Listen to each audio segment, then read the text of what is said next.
Welcome. I am Denise Fanning. I am the art coordinator here in Park Library and the gallery director here in the Baby Room Gallery and upstairs in the student exhibition space on the third floor.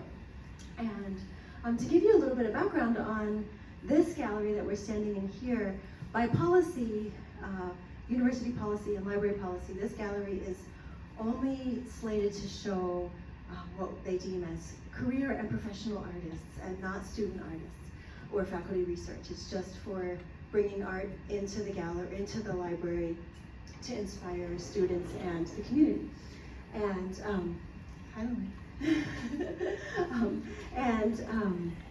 so when after Madeline graduated, she reached out to me and said, I have aspirations of being in the Baby Room one day. What do I need to do? And so I responded and told her, what the sort of qualifications were, what the process is like, and how to prepare herself for an eventual potential show here. And like a week later, I got a proposal. And it was so beautiful. Like, she put together such a thoughtful and professional and like very well developed proposal that I was like, oh my gosh. And I should preface this by saying I'm booked out for almost 2 years, most of the time in here. So I already have the next 2 years booked in here, but I didn't have the summer in stone because the summer's a little bit more flexible because we tend to not do shows that are as student dependent since we don't have anybody on campus for the audiences. So I have a little bit more flexibility with what I choose to do in the summer. And so long story short is as soon as I saw it, I thought, like, this deserves a show. This student deserves a space to share her work and her vision. And so it gave me the opportunity to sort of rethink how we approach this space and how we might be able to give somebody who really is deserving their first chance at a solo show and a chance to really go through the experience of putting together a complete show. This is a lot of work and a lot of time went into this. And Madeline put together, she made every one of these frames. She cut all the mats and all the plexiglass and did all the work for these, in addition to, of course, the beautiful prints that are inside of those frames. And it can take a long time to put together a comprehensive and cohesive body of work. And she was ready, like straight out of school, basically. So a year later, here we are. She's been out of school 1 year, and this year she has spent feverishly putting together this body of work for you. And I've just been so impressed with her every step of the way. And I asked her if she would be willing to teach workshops to all of the other artists who I work with about the proposals and the meeting deadlines. She's been like unbelievable with meeting her deadlines, and that is not a typical artist quality, I will say. I'm an artist, so I can say that, and I work with a lot of them as well. I've just been so impressed with her every step of the way, and I'm going to let Madeline take the mic from here to share a little bit more about the work with you. But kudos to Madeline for putting together a beautiful exhibition. I hope to get to see more student work come together as an alum as well in the future in this space. So Madeline's paving the way. Here's Madeline's venture, everyone. Hi. First of all, thank you so much for coming out on a summer weekend. I know they are very, very high in demand. But like Denise was saying, this show is very special to me for a few reasons. The first is that I graduated from Central, so kind of having my first solo show be in a space where I learned printmaking, where I kind of really developed doing what I love is super, super special to me. And then and just thank you for giving me the opportunity to kind of put my work up on the walls. It feels very, very surreal still. But the place I like to start my artist talk is when I was 4. I came home from preschool and said I wanted to learn how to read, and then I haven't stopped. Stories and narratives are a super important part of my process as a visual artist, which seems a little bit backwards because I work very visually, even though stories are kind of one of the driving forces behind why I make what I make. And I'm a visual storyteller is kind of how I kind of think of a lot of my bodies of works, and especially this series in particular. But the other really important aspect of my work both the series and kind of my general portfolio is objects.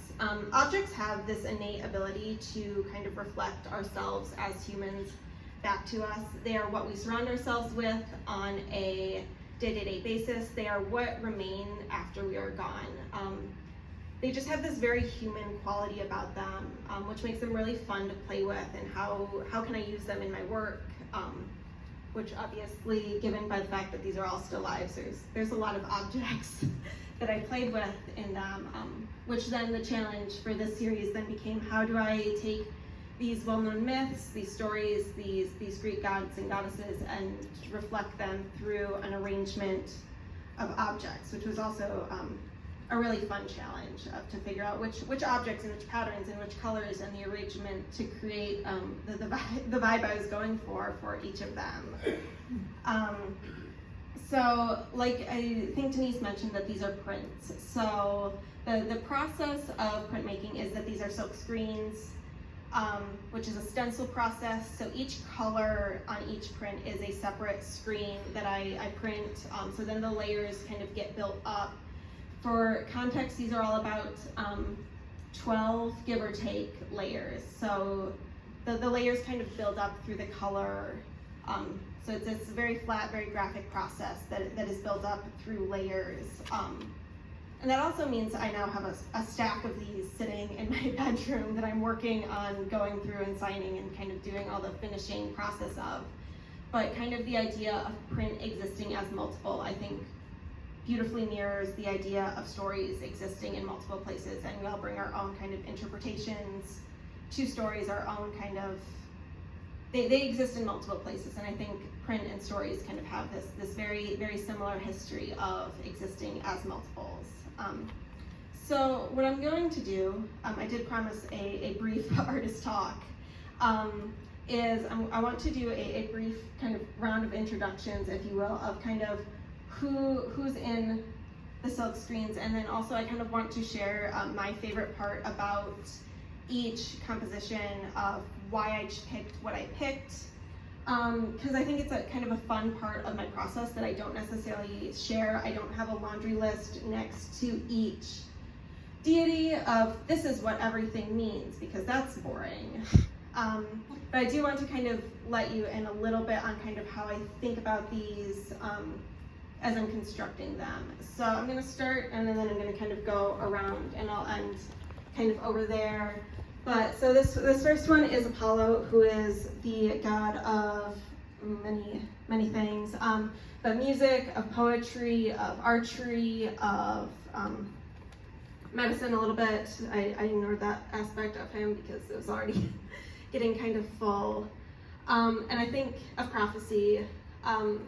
And I just, for this one, I think my favorite part was doing the laurel wreath, the laurel branches, and kind of mirroring the laurel wreath in the vase on the right.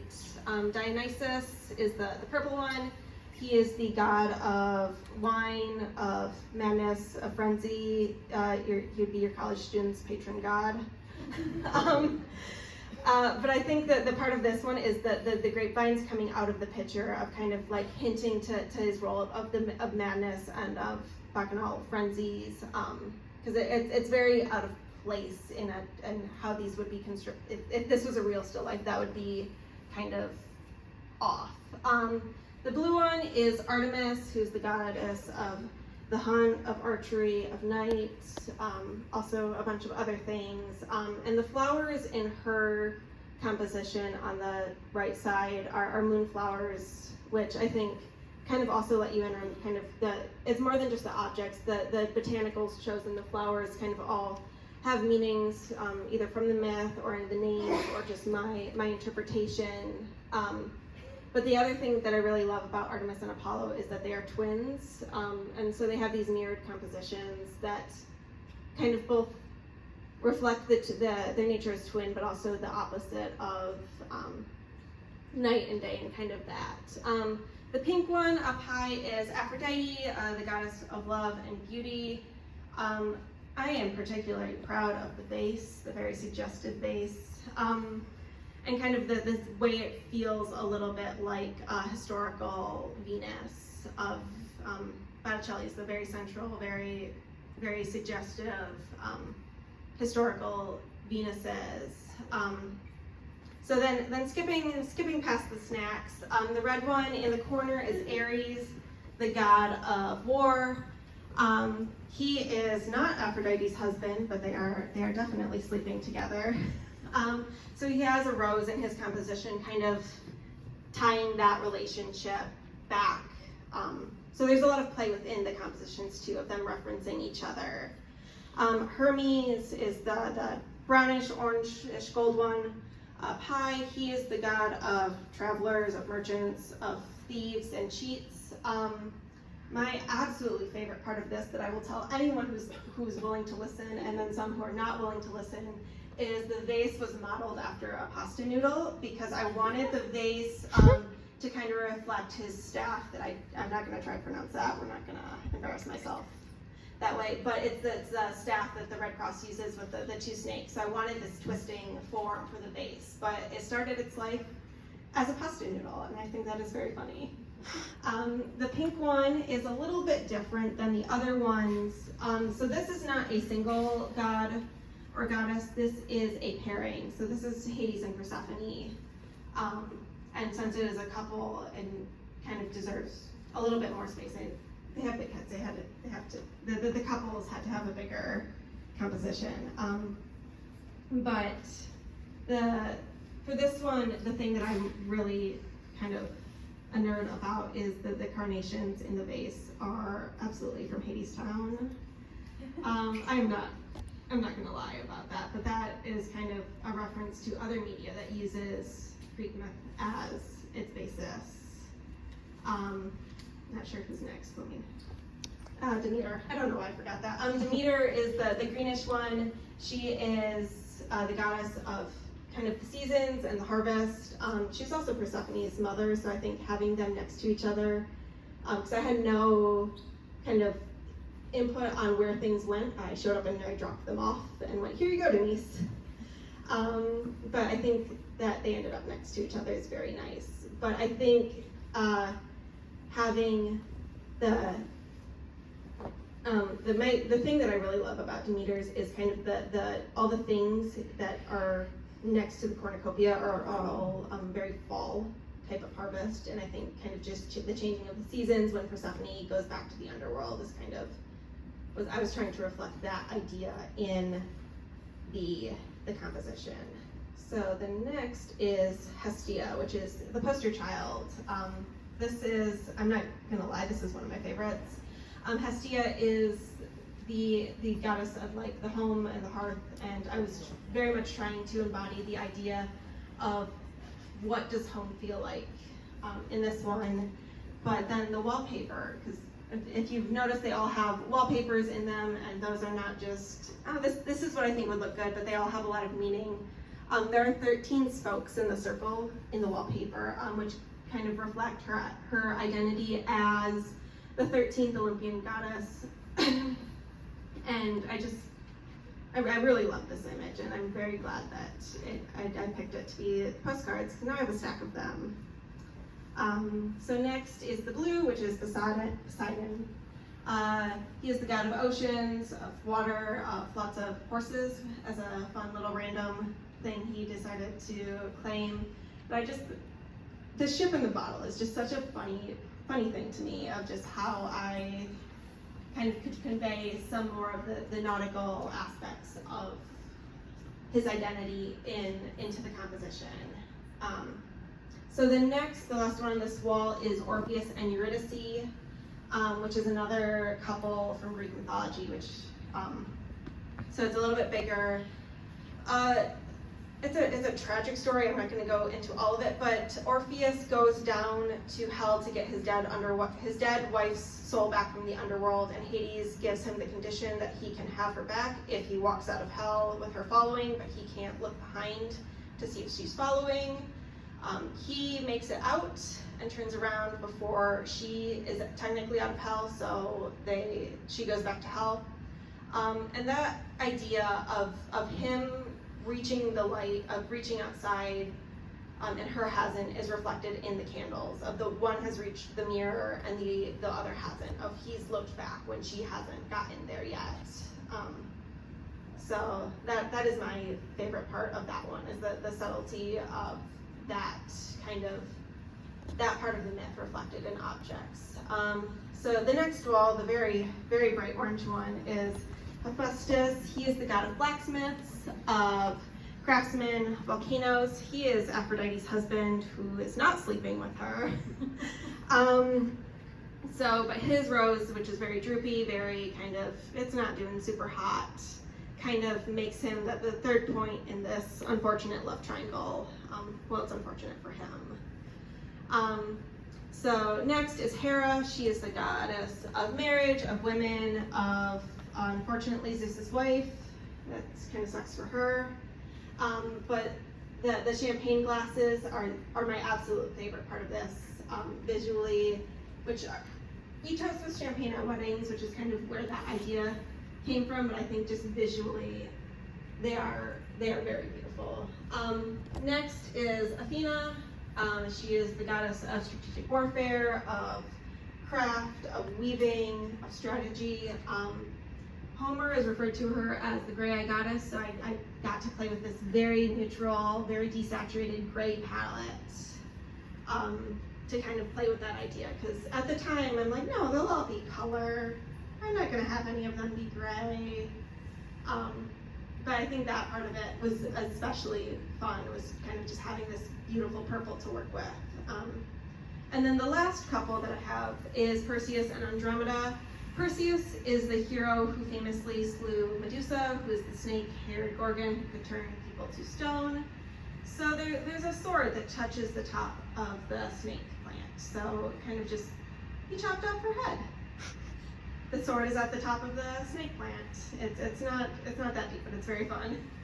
And then last, maybe least, I have strong feelings towards Zeus, and they are not good, is Zeus. So Zeus, being the king of Olympus, of storms, famously known for his inability to be faithful to his wife. And that is the idea I really played with in this one, with the mixed flowers. So there's the calla lilies and the cuckoo flowers that are taken from Hera's composition, and then there is the wheat from Demeter's composition, because Persephone is also his child. There is Forget-Me-Nots, because he was with the Titan of Memory at one point.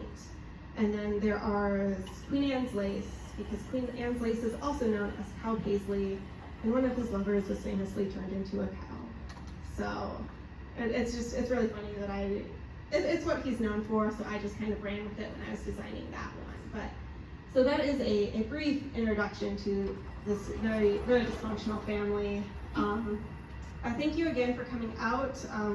Also, thank you to my parents for supporting me and not going, oh God, she's gonna be an artist. She'll live in her basement forever. And then especially my dad, because it is his birthday today. So he got to come hang out in here for his birthday.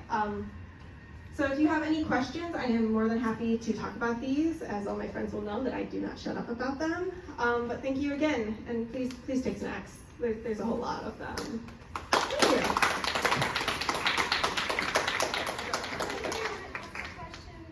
Thank you. I will also take questions in front of a group if there's anything. At least not for the next 3 years. I am moving to Athens, Ohio to go get an MFA at Ohio University. We'll see about after that. Yes? Are your prints for sale? They are for sale. So I have a price list for the framed ones, but then I also have ones that are not framed, because the beauty of printmaking is I have stacks and stacks of prints in my room. I think I have more prints in my closet than I have actual clothes in my closet. Is your contact information on the... I don't know if contact is on the thing, but I do have business cards with my email on them, so I can get one of those. What's up with the spider?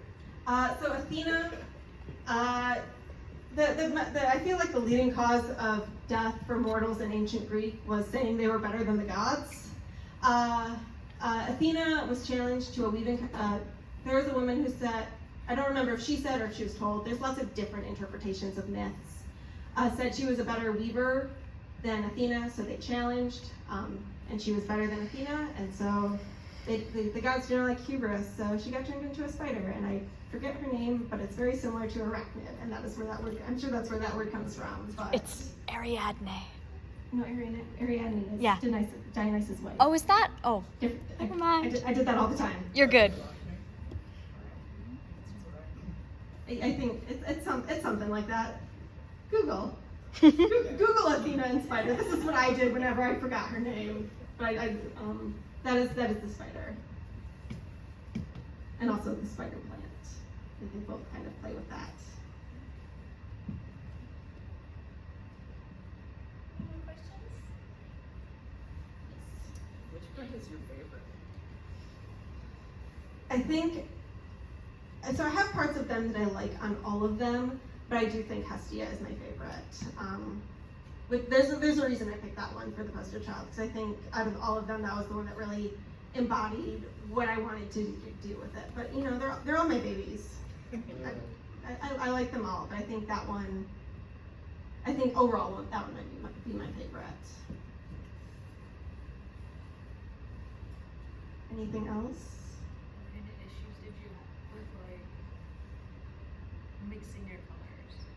You said like you have like up to like 12 layers on some of these prints. So some of them are 14. I know Dionysus is 14, but he has 2 transparent layers, so that I would just add some of the colors into a transparent base to kind of water them down. I feel like I got really good at color theory doing this and doing this. This was a year-long project. So I did the 3 big ones were kind of my final send-off last spring. They were in my thesis show, but really at that point I'm like, okay. I stopped thinking of myself as a student and just thought of myself as an artist who still had to go to school to get a degree. So I got a lot better at mixing colors. Color theory is stupid, but it finally kind of clicked. But I think the biggest issue I was having was just kind of making sure that the values ended up being this kind of different from each other, but still felt cohesive. The utterly grayscale one was actually the hardest one to mix up because I couldn't play with, what if we make this green a little bit bluer and then this one just a little, there wasn't that shift in color, it was just pure value. But then just, these colors look really different and then I swatched them, they dried the exact same and just, I mixed up all my inks before I started printing so I didn't have that issue as I was printing. But I would spend hours just mixing up ink before I could start printing them, which was sometimes frustrating because I just wanted to print. So, yeah, color is dumb. Strongly recommend.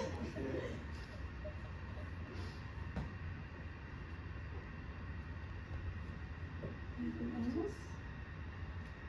If anyone is interested in purchasing work, we don't sell work through the gallery, but I can connect you directly with Madeline for purchases, and they would be directly supporting this amazing young artist as she enters the rest of her career and her MFA career. So,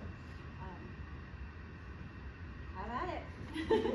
Thank you all so much for being here. Thank you so much for coming. And please have snacks, stay, talk to Madeline, and ask any other questions independently that you might